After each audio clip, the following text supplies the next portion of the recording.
Welcome to the Six Figure DJ Podcast. I'm your host, Michelle, aka DJ RunDat. I'm so excited to share a series of interviews where DJs from around the world share their stories and secrets to hitting six figures and beyond in their DJ business and how you can too.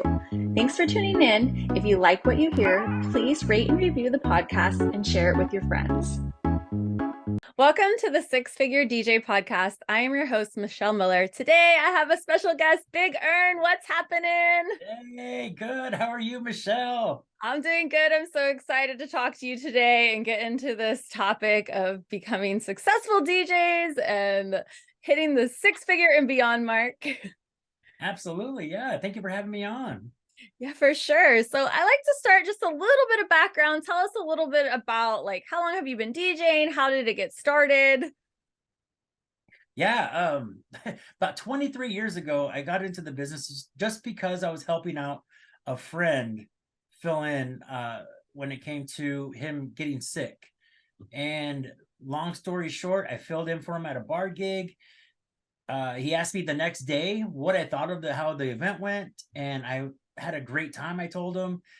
And he explained to me that he got a phone call from the business owner that I filled in for.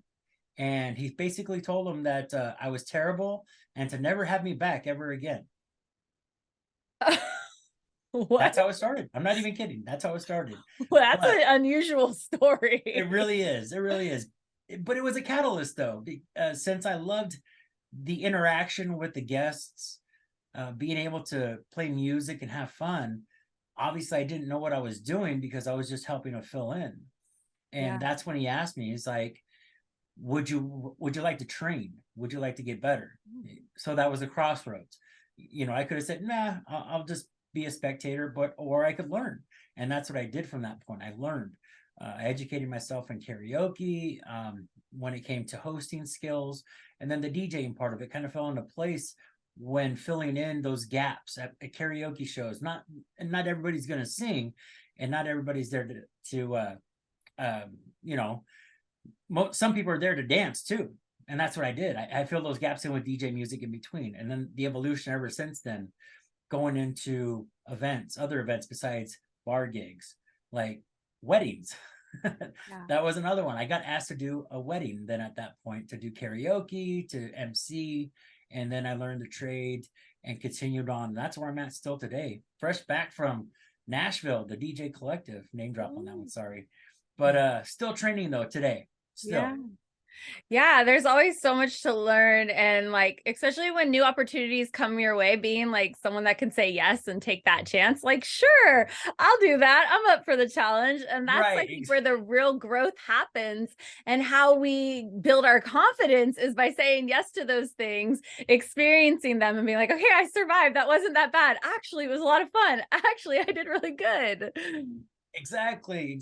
I mean, it's one thing to be fully prepared, but are you ever really fully prepared for whatever's going to get thrown your way? No. And that's the cool thing about what we do in the industry, is that we adapt. Because also, for one, the type of event is one thing, but the people that you're going to work with, that's another thing. That's huge as well, being able to be a team player for the event that you're at.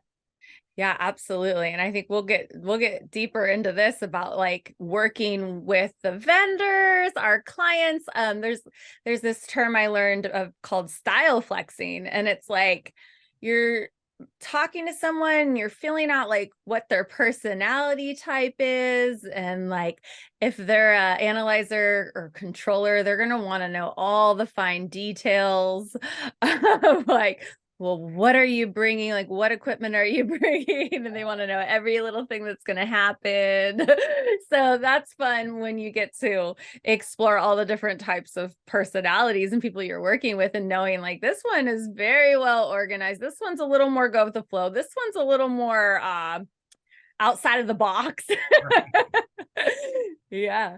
So at what point were you this could be my main gig?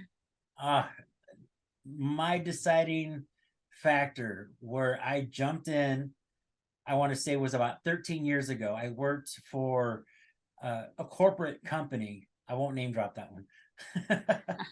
But I worked with the public. I worked with corporate accounts and everything as well. And the main thing out of that, the reason why I did that was because, yes, I love the people that I work with. I love being able to help them out. Um, but as I kind of helped out my buddy and he was training me, I was doing that on the side. So that was like my side hobby deal. And it really did change into something where I used all my vacation time at my corporate job to fill in these gigs, to do weddings, to do private parties. Uh, and I was noticing that the numbers, when I crunched them, that I could make a viable business out of it. I was doing great already, where I was at corporate wise, but I really like the idea of being my own boss. Mm-hmm. And so I came to that decision, like, I'll try it out for a couple of years. If it doesn't work out, I can always go back. The offer was left on the table, so I was like, okay, great. And so since then, I never looked back. Back in 2003, it was Yeah. incredible. Yeah, absolutely. Yeah. So you talked about like crunching the numbers. And I know that for a while there, I wasn't really taking this serious as a business and I didn't know what my numbers were. But as soon as I started to track them and take it as a serious as like a real business, I think a lot of growth happened then because seeing the numbers and then watching them grow is like motivation and giving me like hope and an idea is like, this can actually make good money. This is actually allowing me more time with my family or time to do things that matter to me that I was not having when I was holding down a brick and mortar store every day. Right, right. And that was the biggest thing. It's like when you do that and you see that there's a possibility of making it, you go for it without a doubt. And that first year, I was short. I missed the mark, but I didn't miss it by much. Yeah. And then the second year of going full in the business, that's when I did more. That was actually my best year in income. Yeah. So that for me, like, solidified it. Like, I'm good. I'm gonna do it. I'm just gonna get better at it now. Yeah. Yeah. So did you have a nice support system around you? You had your one friend that was training you. Was there other people too that were helping you push you? Uh, when it comes to the push, I got more resistance than anything. Ooh. I mean, I still have a lot of people, asking me to, come back. And the other part was family. I had family, like, being a DJ isn't, you know, like, it's a pipe dream. It's not lucrative. You're going to be struggling all the time. You're going to be working crazy hours all the time. And for me, when it came to thinking all that, and I was taking in all these reasons not to. I was looking at all the positives. The biggest one, I guess, was I'll work weekends, but I have the whole week off if I really wanted to. Majority of the time that I'll work, yeah, I get it, will be a Thursday or a Friday or a Saturday, sometimes a Sunday. Even though now it's evolved to I'll work any day of the week if it's right, if I match the event itself. And I like that extra time with Mhm. family. Yeah. That's huge to me. Yeah. Before, when I was in corporate sales, all that time that I would be working during the day, I would miss out then being with family. Yeah. And the weekends, sales happen on the weekends. They don't happen majority during the week. So I would have to work the weekends. I was working the weekends no matter what now. Mm. Now I can actually cut the time that I work and have a better income with where I'm at now.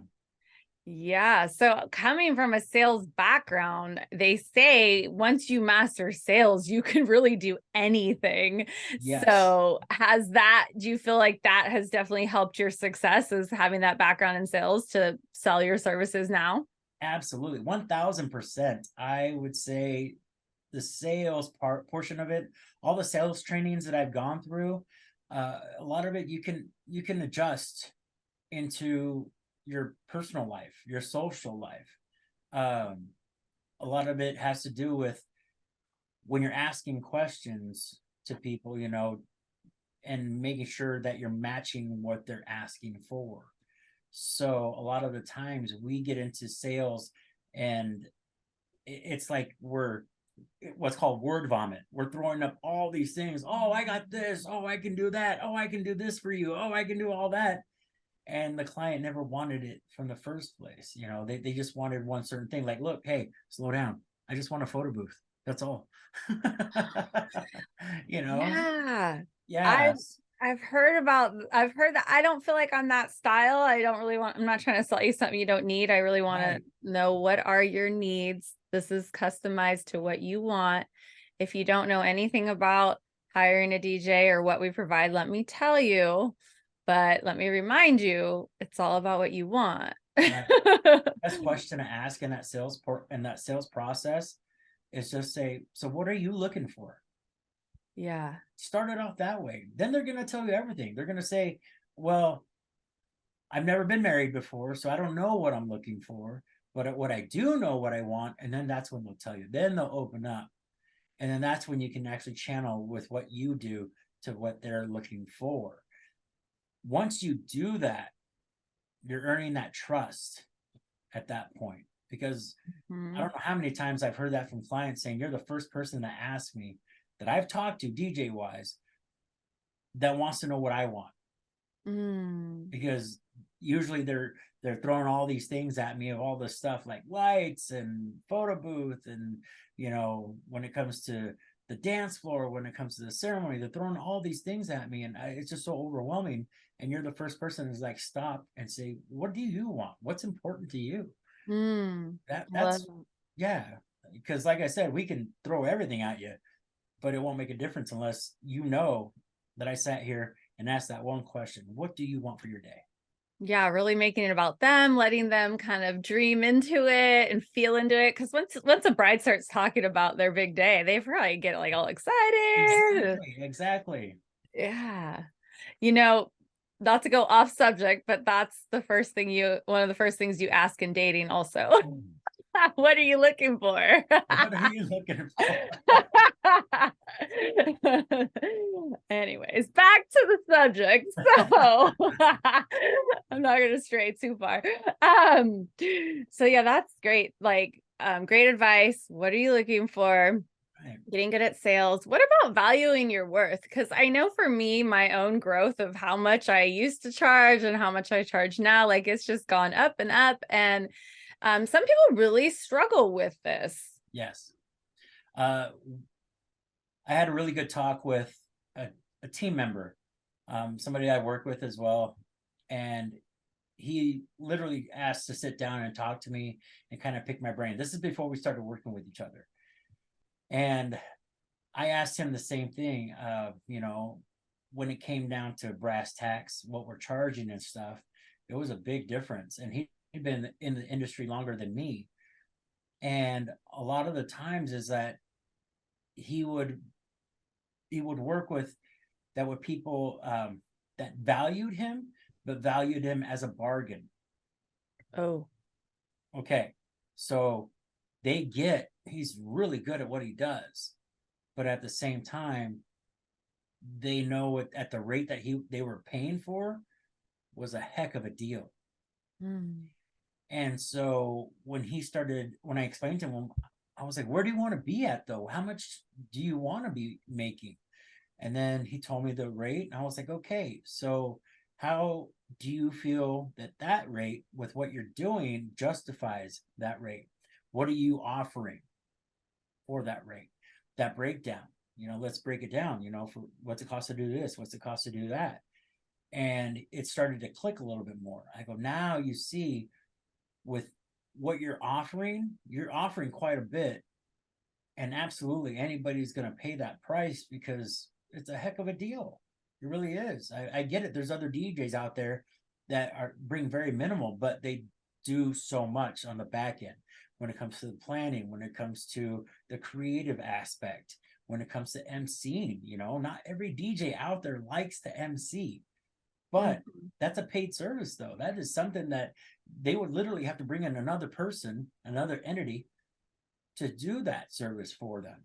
So let's say if you were just going to DJ and they needed an MC, they'd have to hire an entirely different person to MC while you DJ. That's two different rates right there alone. So if you can mash those up into one, all these different hats and roles, then that's where you would get more value. Mm-hmm. And so when it came to that, it's like the shroud was pulled over his eyes, and he's like, wow, okay. For him, he was in a lot of FOMO. He's like, why are these other guys, busier than me? I was like, I told you, at your rate, yeah, you would be slammed, but if they're at a lower rate than you, they're going to be even more busy, because that's where that standard is from them. Working more doesn't necessarily mean making more. Okay. You and I both, I started, shoot, yeah, I was charging gigs, for $700 at one point back in the day. And I was busy. But at the same time, I was tired. Yeah. I'm doing all these gigs left and right, and I'm like barely paying bills. Why am I struggling right now? But then, it took somebody to sit me down and talk to me. Are you really getting what you're worth? Okay. Yeah. With what you do, put all these services out there. If you had a person to do each one of those jobs, how much would that person make for the day? How much would that person make for that portion of the day? How much would this person be doing for that? All that has to come together for what you're doing for your client. Mm-hmm. And Yeah. so that it's really just, and you try it. I'm not saying you got to do it forever. If you have to put your rate up there, at a certain number, and nobody books until that one person does, and you're like, okay, somebody did it, somebody booked it, and you can work 4 times less than what you were charging before. You know what I mean? If you're working less to make more, isn't that the goal? Yep. Yeah. Absolutely. Work smarter, play harder, I say. Exactly. And but now you have that understanding, and you're taking yourself out of that rut, where people were so used to getting you at that rate before. Now you're upping the experience, now you're upping the rate, and now you're getting what you're worth. Mm-hmm. And we're experiencing inflation right now Right. more than I can recall in my life. Maybe I wasn't paying attention when I was younger, probably has happened before, but something I learned through interviewing DJs was uh, DJ Cherish the Love said, every year, raise your rate. And whether that be just a little bit or restructure your pricing, like you're saying, you could break it down to your client that, yes, DJing and emceeing are two different services. So Yes. if you would like me to do both, then you're going to pay a little more. Or there's the breakdown of the equipment. I've Right. seen people do that type of packaging. Well, it costs this much for the equipment and then this much for me and then the travel and this and that. I currently am putting it all together as one high ticket package. And that's pretty much what I offer them, including my travel, my setup, tear down, the emceeing, also the planner. If they don't have a planner, I try to explain to them how important the DJ is with the timeline and communicating with the other vendors to help make sure everything goes smoothly and that everything happens and that there's a special song for every moment that you want. And so just really Right. painting the picture of you're going to get everything you need. You're going to get taken care of. I'm also an officiant if they back out. Like, I got you. I really got you. And it's going to cost you a lot, but I'm going to handle it all. Right. Yeah, and that's the other thing too. I think, especially from a multi-op perspective, you're obviously going to be your top tier. So if Michelle had 3 other DJs that worked underneath her, under her umbrella as a multi-op, the difference between what your rate would be at top tier versus your next level, Mm-hmm. that gap has to be significant, and there has to be a differentiating factor besides equipment. Yeah. Why that gap? Why the talent difference between Michelle and her other team members? Yeah.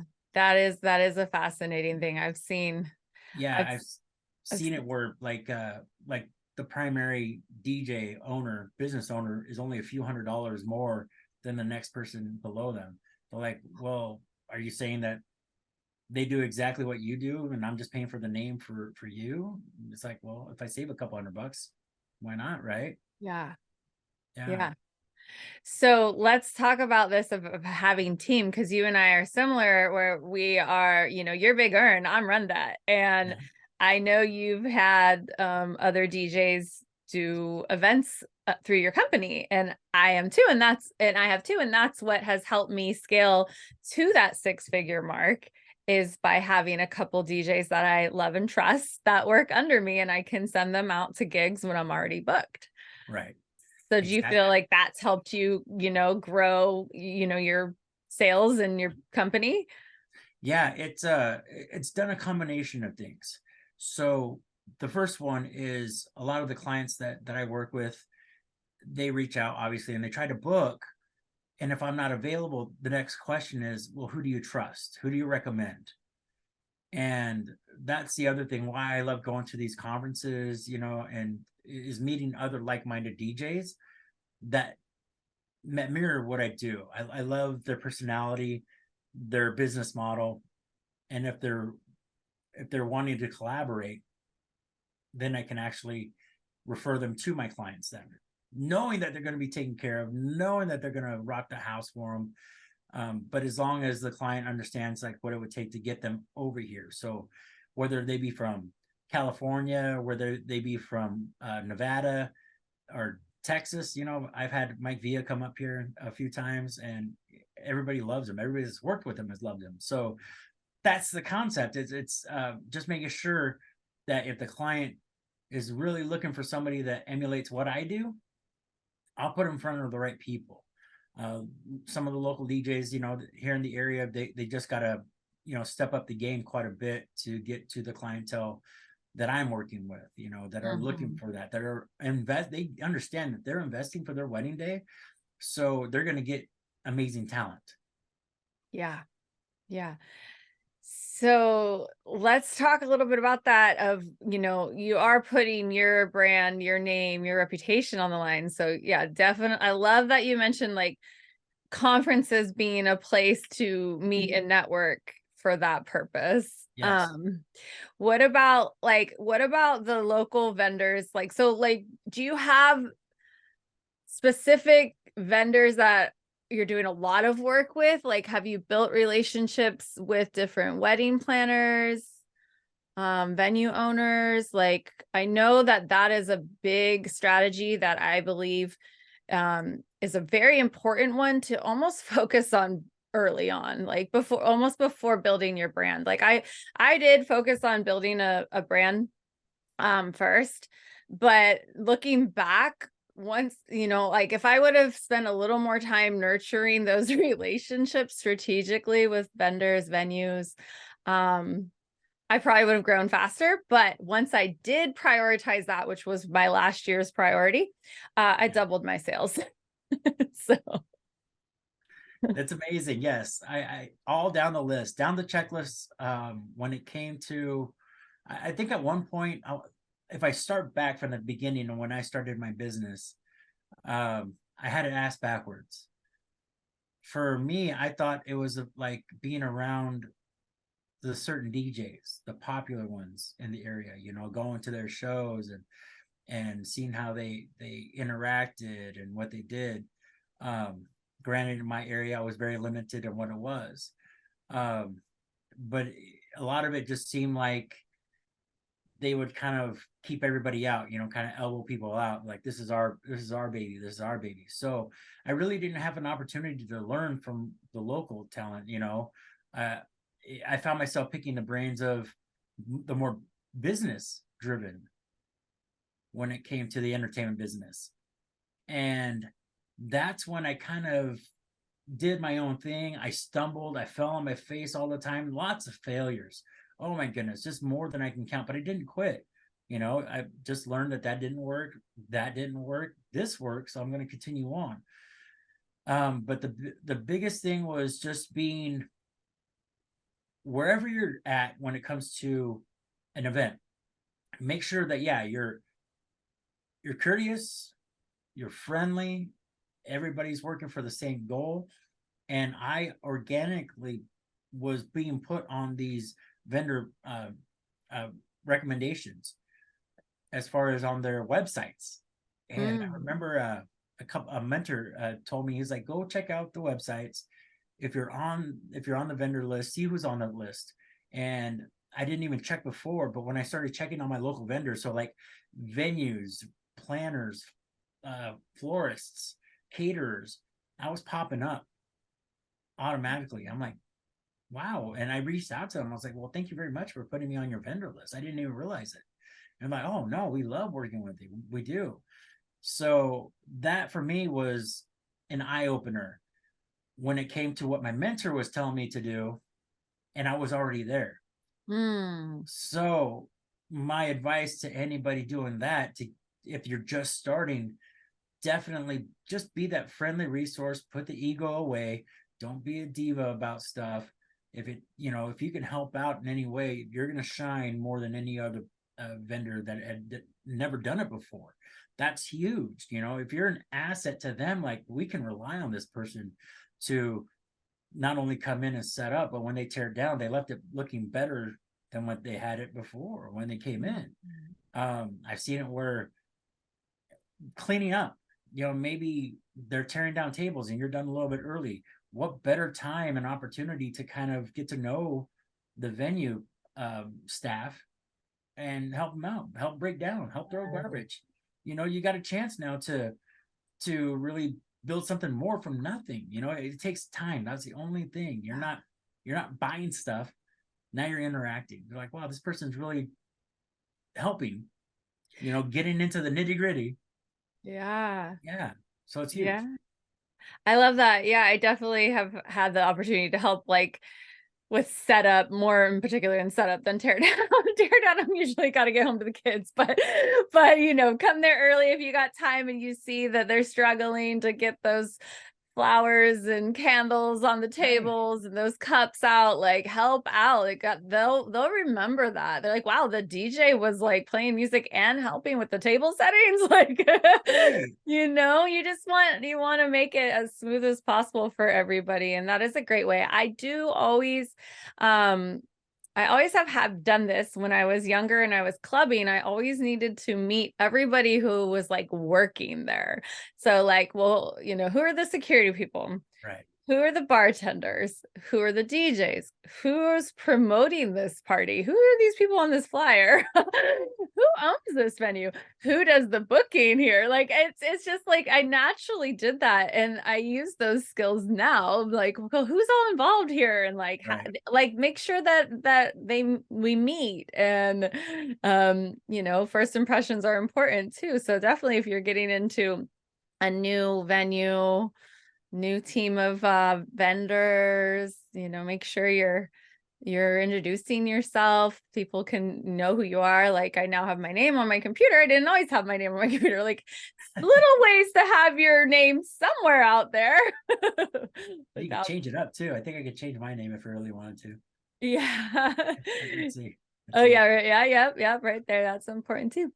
Um, There we go. so what do you think has been the one thing that has really led to your success in your DJ business? Wow. The one thing. The one thing. Could be a couple, but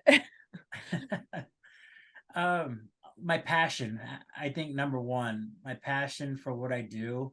hmm I don't know how many times that I've done an event, and you probably feel the same way. Tell me if you do. But you're at the end of the event, you're just beat, you're tired. It was a long day. You kind of question yourself what you did. You're like, was it enough? I hope I did good. And then the client comes up to you and they say, thank you so much. The day was perfect. mm Okay. That right there, whatever was sore in my body, whatever was on my mind that was weighing me down, gone at that point. I'm like, that was huge for me. hmm Um, it's just knowing that, yeah, with what I do, they out of everybody they could have asked to do for their wedding, they asked me. So I want to make sure that, yeah, I can bring the best for them. Yeah. Yeah. For sure. Being passionate, Yeah. coming in there with that energy, that smile on your face, that enthusiasm, that excitement. Um, Often there could be stress and tension at an event and with the people involved behind the scenes. So coming in with that right energy to kind of lighten the mood and you're setting the vibe for your party, for your guests. And you're spot on with that, because how many times have you had to go in and you're like, oh, we're going to take care of this. Don't worry. We'll find somebody Yeah. who will handle that. Okay. And you sit back, enjoy this time, because that's the one thing you're not going to get back is the time to enjoy it with family. So Yeah. you do that. We'll find somebody to take care of this behind the scenes. So that way you can maximize your time. Yeah. Yeah. It's huge. I think when they're able to feel how passionate we are about what we do, um, then they almost want to like support that because they're like, oh wow, she really is excited and loves what she does. Right. Like, let's bring that energy to my party. Exactly. Yeah. So I'm kind of curious about, do you set specific goals for your business every year, like to grow your business, or like do you just kind of let it go naturally and you're like you've already put in so much work over the years that you're confident like you're going to continue just to have more success? Or like for me right now, so I like to set specific goals Right. and real specific financial goals. And I have continued to grow and grow and grow. And there's every now and then I have a thought like, what if I don't grow? Like, what if it goes backwards? But like, I don't really see that happening. It's just a thought I've had that goes in and out. But like, I'm curious, do you set specific like financial work goals every year? Yes. So every year I set a number for what I want to uh, to have brought in for income, and then the way how I figure out what my event goal is I take, let's say if I want to only have 35 events for the year. It's a weird number, but you take that big dollar amount that you have for the whole year, and then you divide that by the number of events that you want to take on, so you don't overwork yourself. Yes. And then boom, now you have your per event cost. So if you say you only want to do 30 weddings out of the whole year, and this is the dollar amount you want to make in weddings for that whole year. Yeah, divide that number, boom, you have that. Bar Yes. gigs, same thing. You take all the number of bar gigs, the maximum number you want to do a year, and then divide it by how many you want to do. There's your number. And then you just add those numbers up. So for me, yes, I absolutely goal driven when it Mhm. comes to with everything I do income wise, and then also event wise. Yeah. Because I remember one time I think I had an obscene number of events one year, and the number was so off the mark when it came to the income versus the amount of events I did. I think I had and this was just doing myself because I was actually working numerous karaoke shows throughout the week. Okay. Uh, and then on top of that, events on the weekend. And I was like, oh, I'm DJing full time. Well, yeah, but I was working myself into the ground. I mean, I would have been better off just working overtime at that corporate job than I did as much as I was working all those gigs in between. It was something I'm seeing like, I want to say like 288 events I did in 1 year. It was Whoa. stupid. It really was. And Wow. I think it averaged out to like, if I look back on those numbers, it was like $17 an hour. Oh Yeah. no. Yeah. And that was back in 2014, I think is what it was. Wow. Yeah, Mhm. $17 an hour. Not And here worth I'm, it. yeah, here I am. I'm thinking I'm making great money, but yeah, I was working Mhm. my tail off though. Mhm. And now that I'm structured correctly and I have uh, the number of events that I want to do, and on top of that, the goal per the year, yeah, Yeah. it works out so much nicer.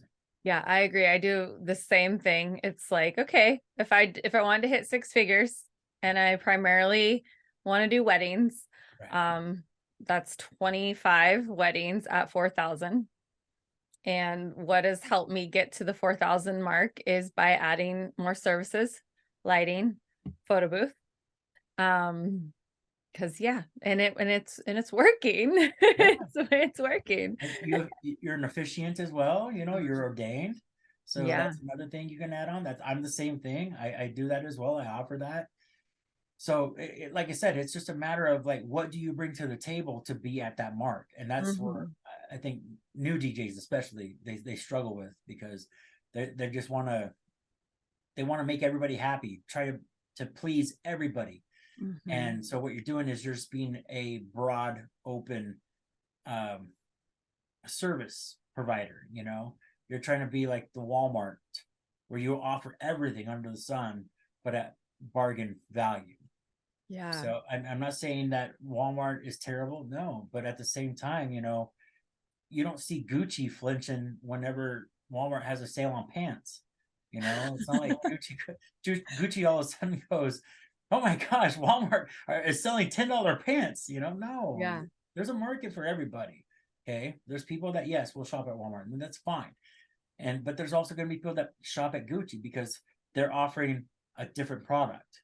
Okay, Yeah. it's very specific. People will shop Gucci because they like the colors, they like the fabric, they like the material, you know, they like that it's a one of a kind, possibly.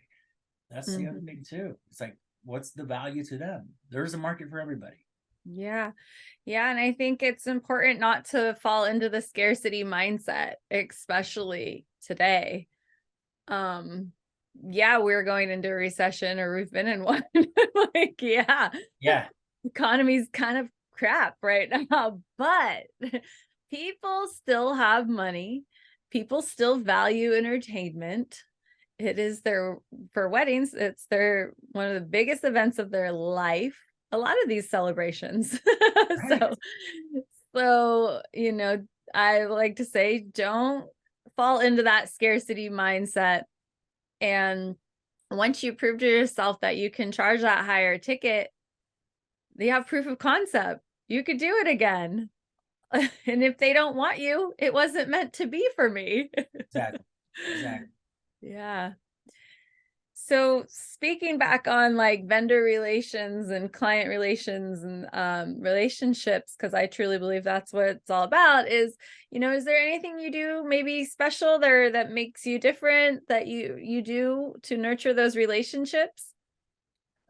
There's different levels you can do that, from the beginning to the middle of it, to the day of the event, and then even after. There's multiple ways of doing that, continuing that, because not only one, when you do their event, they obviously have your full attention because you've been going through this process with them. But two, they're going to put you in front of their friends and family who could be potential clients as well. So with what you're doing for them, other people are going to watch. So perception is everything. When if you're the talk and they've been talking, oh, we got Big Earn at our wedding. Great. You know, I'm honored that you value what I do for you because you've seen what I've done. And then when other people see what I do, they even say, I want what you just did for their wedding at my wedding. I go, how about this? How about I help you at your wedding, provide you what you want for your wedding in its own creative way. They had theirs. Let's do yours differently. Let's do yours how you want your voice, your vision. Let's do that. And they get that then. They understand now I'm really into more what they're about, not what we've done here and copy it and didn't do it over there for theirs. Yeah. And then the after, yeah. And then as far as continuing after, um, there's always that referral, you know, later on. If you're known as, oh yeah, you know, who was the DJ at your wedding? Like, oh yeah, you know, if they know you by name, then you're doing the right thing. But if you're just known as the DJ at that wedding, then you're not really kind of leaving a mark on anybody. Yeah. So it's a matter of like, how are you going to be the first thought on that person's mind when they say, oh yeah, you know, I have a company party, holiday parties. That was the other thing. Call Big Earn. he's got you. Big Earn's got you. Big Earn's got everything. He's got a photo booth, he's got lights, he's got, all the music, and he can MC it and he can make it really fun the whole night. That's your guy. If they say that for you, that's what you're striving for them. That whatever you did in front of them, that's what you got to do every time. Yeah. Yeah. What about like networking with other vendors? Like, are you involved in like Chamber of Commerce, BNI? Is it BNI or BMI? I forget. Or like, different local, um, community event I groups. uh I love that one because yes, I'm sad to say it, but yes, I am a part of the Chamber of Commerce. I'm a part of the Central Washington Hispanic Chamber of Commerce as well. Mm. My dilemma is being in the DJ business. Whenever they have an event, I'm already booked Yeah. for something else. Mm-hmm. So I pay my dues. I'm a part Yeah. of it. I just never get a chance to attend. Yeah. So I only can follow up on the newsletters and stuff like that as they come across. Mm-hmm. So, but yes, being a part of the community is huge. Maybe at some point, I'll be able to work in where I can attend and maybe offer some creative insight. But in the meantime, planners, I work with several here that have just been uh, a blessing to work with because, for one, them being the coach for the day, whatever event that we work together with, and I'm just being that helper. I listen well, and I provide positive insight. I don't know how the a DJ could have a clash with an attitude with a planner when the planner is just like, look, this is an event. We're just trying to make a client happy. Just listen to what I say. Trust me. And you should trust a planner because they actually talk to them more on a regular basis to the client than we do. Yeah. Okay. And I know as a DJ and as involved as I want to be in the event, if there's a planner in place already, it's okay. Let them do their thing. If there wasn't one, then yeah, I would want to be involved more into the event, talking to the client. But if that's the case, listen to the planner. Planner tells you to jump, you jump. Planner tells you to go through a hoop, you go through the hoop. Because what's going to happen is you being a team player, you're going to make the client happy. Planner's going to be happy, and they're going to remember that. Like, look, Mm-hmm. Earn knocked it out of the park. We had issues when it came to stuff behind the scenes, but we took care of it. Client didn't even know about it. Next event comes up, they want a DJ. Planner goes, I know the perfect DJ. Let's call her. Yeah. Yeah, for sure. Definitely listen to the planners and don't want to Yeah. piss them off. No, because it can go right back the other way. The planners talk to the planners. They all talk together. They Yeah. have coffee together. They all know each other. And then the next thing is like, they'll talk to each other. Like, yeah, I got a wedding. I'm having a hard time finding a DJ. The planner goes, they can go one of two ways. Hey, I know a perfect DJ. Talk to Earn. Or, you know what? I know who not to call. Don't call this DJ because yeah, they didn't want to be a part of the team. They were wanting to make it all about them. And the planner will be silent at the event, or they could really be vocal, and it's not pretty when they get vocal. Yeah. Yeah, absolutely. Curious a little bit about your process with your clients, like your brides in particular. How many meetings do you offer? Do you prefer to meet in person? How much support do you give them from, the time they book to leading up to the event? Oh yeah, a lot of the times clients book me a year and a half in advance is what the average is. Wow. So 18 months. I know we're in 2022, but yeah, I have people booking 2024 already. But those are like really in-depth ones. I really want to make sure who I'm booking in 2024 really understands the process. And the process is as simple as can be, but it can be complicated quite a bit. What we try to do is we try to make them the clients understand that they get two meetings, face to face. We try to plan them out kind of a few months before the wedding, and I want to say a few months after the initial meet, the inquiry itself. The process goes then from the music planning itself, the event planning as we get closer, layout, venue walkthrough. There's quite a bit that's involved, in my planning process, but it's all broken down. Having a great CRM is huge too. Oh my goodness, yeah. When you have a fantastic CRM that not only sends out the planning information to the client, but also sets you up like, this hasn't been filled out by the client yet, or this has been filled out, so I can look it over. um yeah, that's been a great thing too. Yeah, I think that CRM is important. I'm glad you brought that up. Um I think for one, it makes us look more professional. Like I switched to being able to sign contracts online. Like nobody wants to print anything and send it back to you in the mail. Right, right. Also, you're trying to keep track of where is that file? Where did I put that? And it Having to, organize it for you, yeah. yeah, just having systems in place is another thing that I think really helped me grow too. So, yeah, I'm curious about the music planning with your clients, and do you use an app for that? How are you getting the requests? So yeah, I use a couple apps. Yeah. One of them is through the CRM itself, and that it's a very thorough process. So everything from the ceremony music, but it can be broken down to uh, as detailed as what they had. At one wedding, I had a client that they were called beer bros, is what they were. And I was like, beer bros? They're like, yeah. So instead of having like a ring bearer, we had my two younger brothers come out with a wheelbarrow full of beers, and they would go up the aisle and hand them out to all the thirsty patrons because they were out in the sun and everything. So yeah, this they had their own song as they were coming up the Oh, aisle. wow. But Fun. see, that's the creative side of it. It's Yeah. like, how can we what's the next level is figuring out the right song for that when they come up the aisle. Yeah.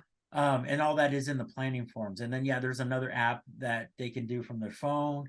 We can have that sent out to not only um, to the clients, but they can also send out to their guests. So if they want to request songs, they can go into this app, they update their request for the songs. And once they do, it updates me on my phone. So there's no forms that has to be sent back and forth. Hmm. It's one of those automated things. It's done. And we all love automation. My goodness. Yeah. Yeah, absolutely. So, is there anything else you'd like to add that you feel like has led you to the success you're at? Any advice to maybe any DJ that's thinking about going full time, or they haven't taken that leap? Oh my goodness, the biggest thing that I would recommend that helped my business, get to that six figures, and it's still going bigger every time, every year, is do mentorship. Oh, Absolutely, yeah. Get a business coach. hmm. Uh, you know, if you don't have a website, get a website. If it's too much, charge more. You gotta live. And you've got to make sure that you're putting out the when it comes to marketing to clients, who is your client? Who are you trying to market to? Are you trying to be the DJ that does everything, but it gets lost in translation? When people say, well, what kind of DJ are they? They're like, well, I don't know.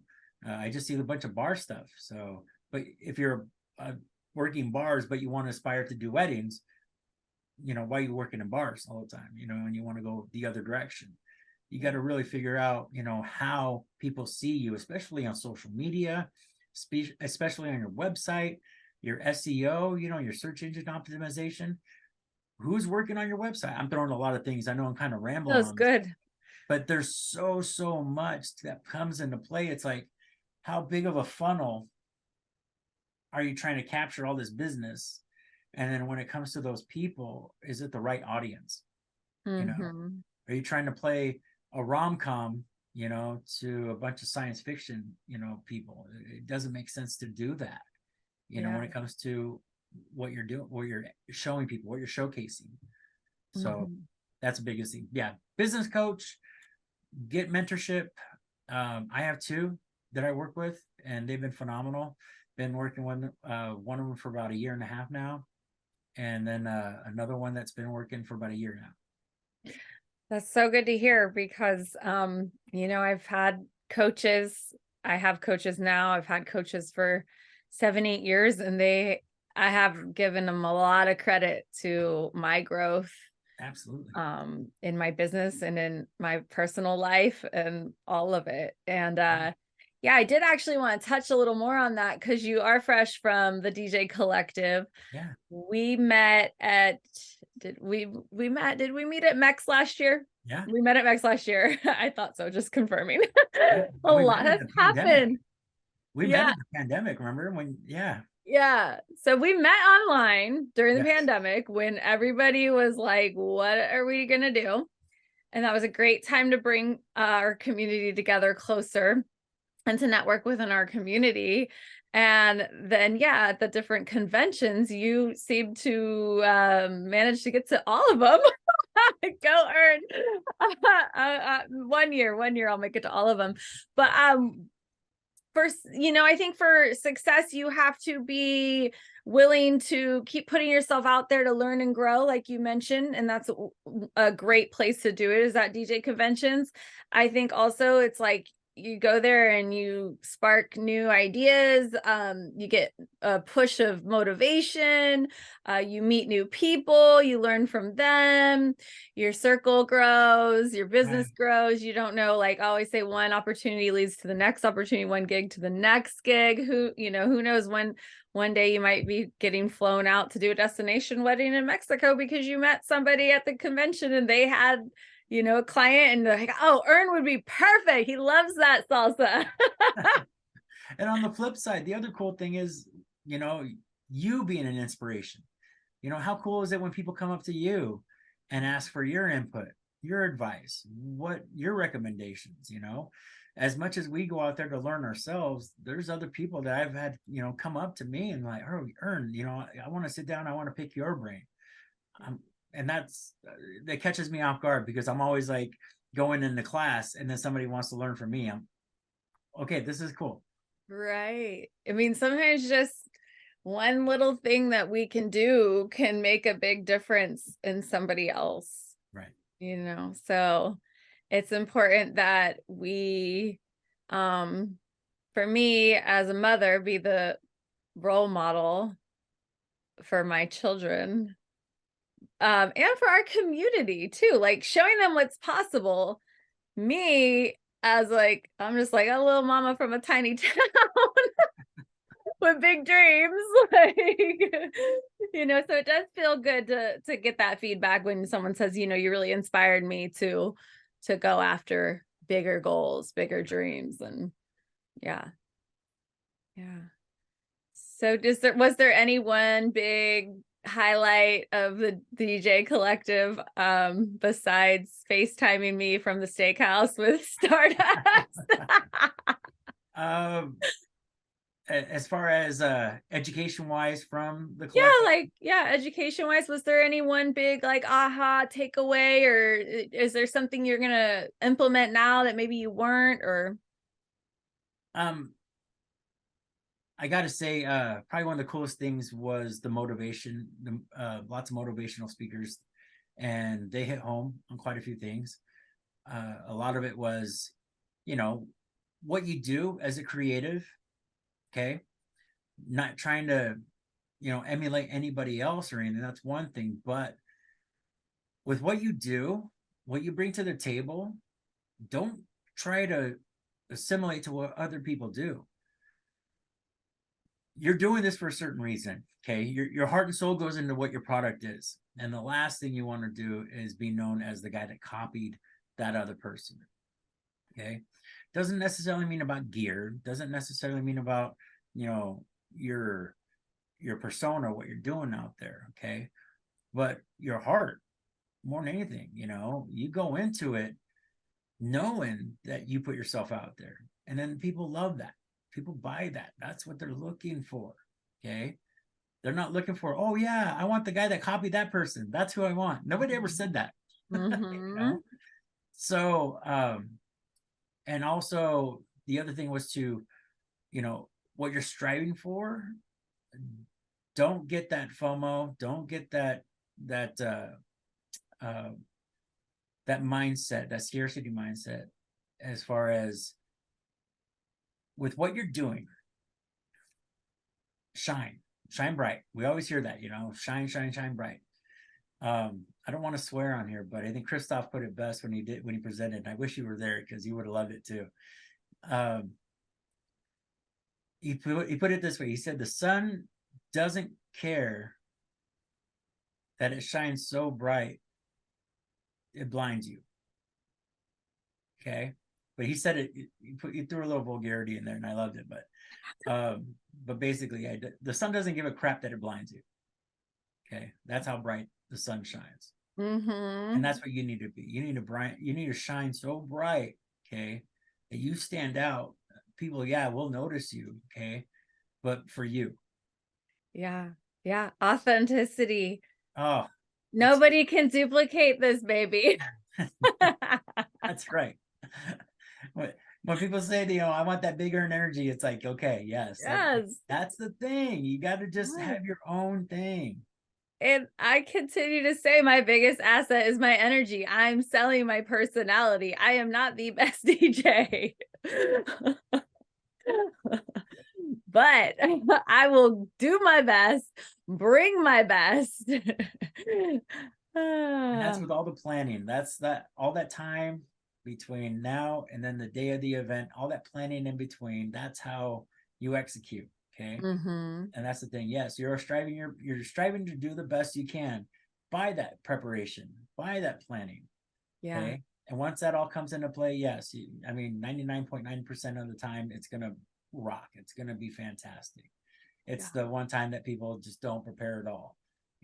That really shows, the lackluster. Then it's like, yeah, you needed to prepare for that. Yeah, absolutely. I mean, preparation is like almost everything, almost everything. And, something I learned, and I love this one, is the more prepared you are, the less stress you will have. So I've learned to start preparing. It's never too late to start preparing. Never. You can start. Everybody should be Christmas shopping already. No, I'm just kidding. What do you mean? Am I out of line to have all my Christmas shopping done? Oh, you're amazing. Look at you. Step ahead. But, yeah, preparation, that will reduce the nerves and stress. Absolutely. 1000%. Yeah. Well, thank you so much for being on the show. It's been so much fun talking with you, and I can't wait till we get to hang out again in person. I know. I'm still debating on Vegas. Boston? Are you going to be in Boston? Nope, I'm starting school, so. School. Oh, that's right. School. That's right. School. I know. But you'll have to be in Vegas, though. I will be in Vegas.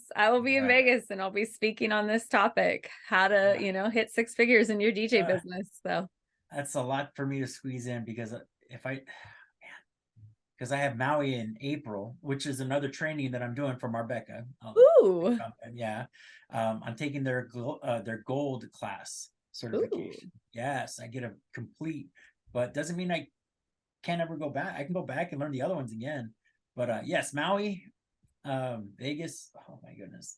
And then a bunch of other ones for next year. But it's exciting. I just get to see everybody from all over, as well as you. Yay. Well, I'm sure we'll bump into each other sooner than later. Right. Yeah. Well, thanks everyone for tuning in, and thank you again, Ern. Where's the best way we can follow you online, keep connected with you? Oh, you can follow me on Instagram at Big Earn Productions. You can follow me on Facebook as well at Big Earn Productions DJs. And you can also go to my website, www.bigearnproductions.com. Awesome. I got lucky that nobody else out there got that name like that. You did get lucky. Oh, awesome. Thank you so much. And we'll talk soon.